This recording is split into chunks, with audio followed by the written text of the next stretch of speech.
Okay, great. So he's answered. The question that I asked was, who is our audience moving forward? And he answered the international community. So that is a brilliant answer. So thank you for that. We're not here to convince the Tamil people. The Tamil people already know what happened. We're here to convince the international community. The message that you want to say can be said without censorship, without fear for your life or the life of your family members, without fear of retribution. You have great communication skills to be able to talk in Tamil, in English, in the regional languages, to engage with different communities outside of our own. So that brings me to my first advice for this talk. Fine-tune your communication skills. Be ready to deliver your points with conviction. Keep in mind your audience. Have the facts ready. Effective communication is a skill that will benefit you no matter what field you go into. Second, you have the power and the opportunity to allow your circle to expand beyond the Tamil context. This network that you create is your power, your strength that will allow you to advance far quickly. Next slide.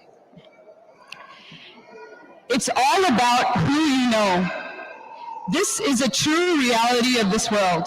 Who is in your circle and how do you expand that group? Make friends with individuals who have different interests from you.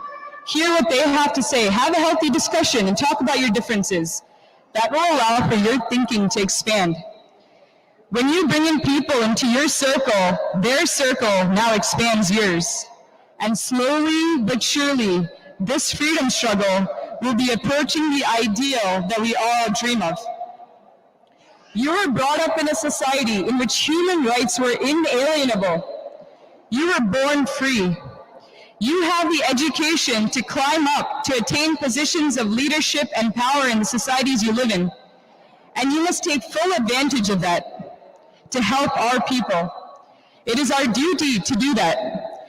This freedom struggle is a relay race, one that our forefathers and our foremothers started over 72 years ago. It started as an ahimsa poratam, war or resistance through non-violent means, and continued on to the Ayudha Poratam, war with weapons, because the root of non-violence did not grant us the inalienable rights that we were entitled to as human beings.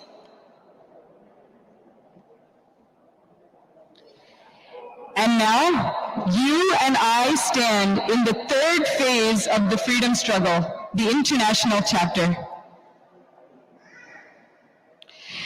The chapter that requires that we strategize on the international stage with political players that come in with their own interests on behalf of their own countries. And we must do the same. We must play the game properly. Now it is all about the network that you create, the people you know, the money, the influence that we can bring to the table, the strategies we deploy to advance geopolitically, so that the superpowers don't manipulate us for their own benefit.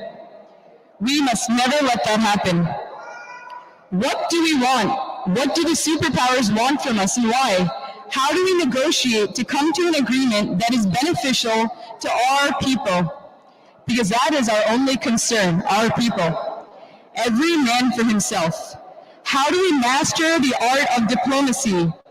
How do we fine-tune our political game? These are the questions that your generation needs to find answers to.